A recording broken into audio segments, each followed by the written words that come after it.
Lesson 5 of Volume 2. The art of selling.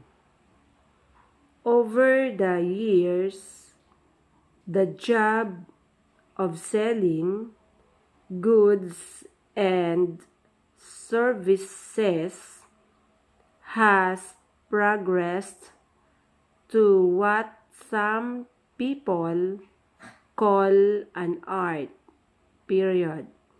You will probably know what these people mean if you have recently had the good fortune to purchase something from a professional sales representative, period. You may, on the other hand,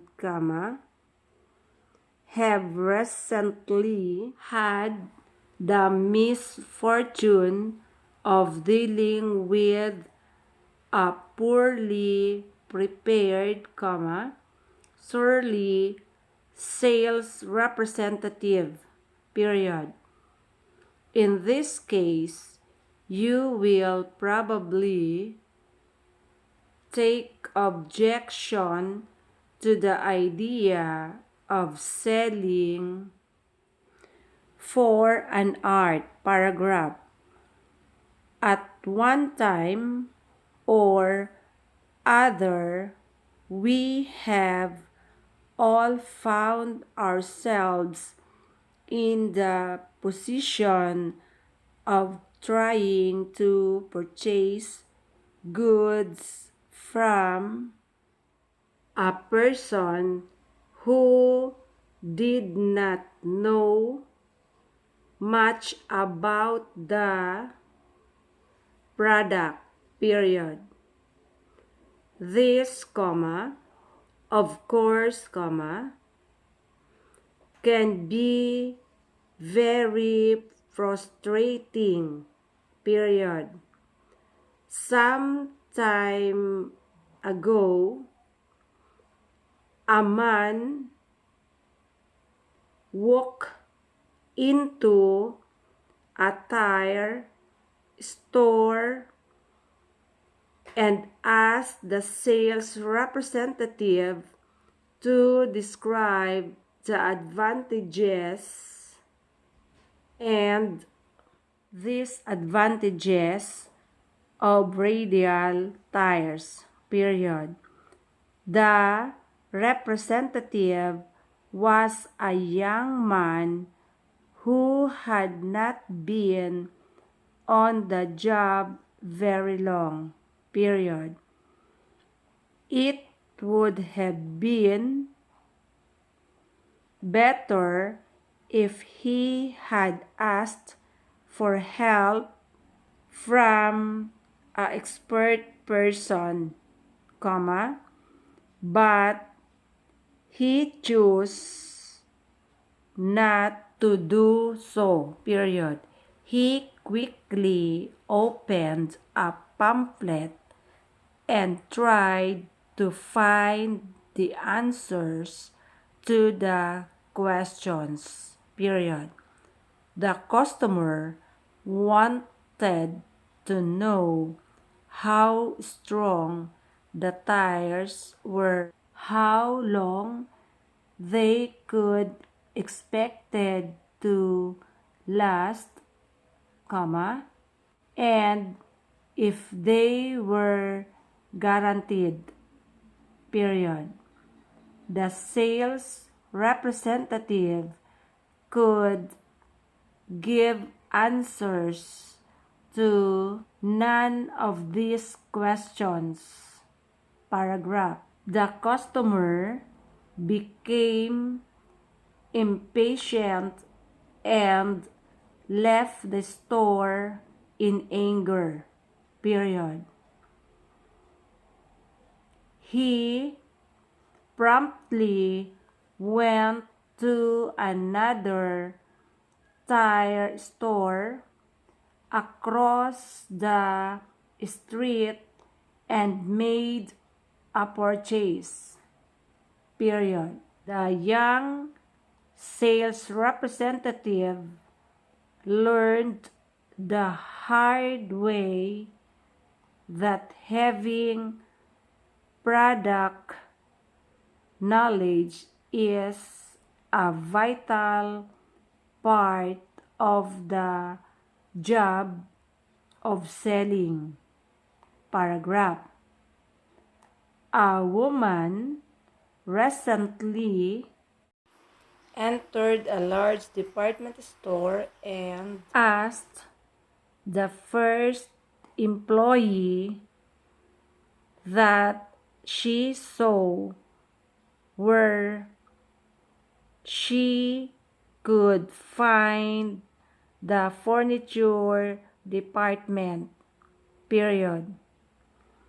The employee was a woman who had worked a long time in the shoe department, and she simply to the escalator without saying a word. Period. The customer asked another employee in the shirt department for more specific directions. Period. The man seemed irritated and told the customer to check the directory located at the entrance to the building. Period. The customer was frankly disgusted by this time and left the store. Paragraph. Neither of these two employees seemed to care. Period. Their attitude was that the customer would have to find the furniture department by herself because she was not interested in purchasing anything from their particular departments. Period. What they did not realize was that their surly attitude created a very bad image for the entire company. Period. The woman probably did not return to the store to buy any items at all. Period. An attitude of service would have gone a long way to helping the store keep the woman as a customer. Paragraph. Some stores operate on a commission basis. Period. This means that the sales representatives are paid a percentage of the prices of anything they sell, period. In some cases, the representatives become very aggressive and try to push goods that the customer really does not want or need, period. A clever sales representative can sometimes actually sell a customer many things that the customer did not intend to buy, period. This, however, does not create goodwill for the store in the long run, paragraph. A few years ago, a potential customer named Frank Strong made a long trip from the suburbs to Boston to purchase a new car, period. Although his present car was not really old, it had never performed the way he wanted it to, period. He actually felt that the car was beyond repair, period. The sales representative could easily have sold Mr. Strong a car at that time, period. However, it was obvious to the representative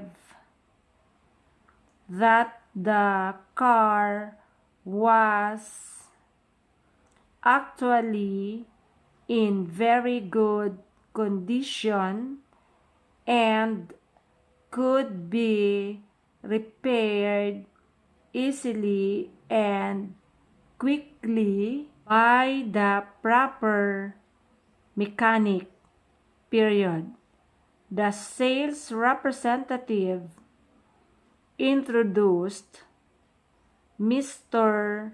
Strong to the head of the repair department in the agency, and in only a few hours, the car was running perfectly, period. Did this lose a customer for the automobile agency? It certainly did not, period. In fact, it actually created a very good customer for the future, period. Mr. Strong has purchased 2 new cars from the agency since that time and swears that he will buy all his cars there in the future. Paragraph. A lesson can be learned about the art of selling through preceding examples. Period. The good sales representative must be willing to give prompt service to each customer. Period. This is true whether or not the customer actually buys something from that particular representative. Period. A good sales representative must have a friendly, helpful attitude. Period. The goodwill generated by this kind of attitude lasts in the mind of the customer for long time. Period. The sales representative must know everything possible about the product in order to give the customer adequate, reliable information. Paragraph.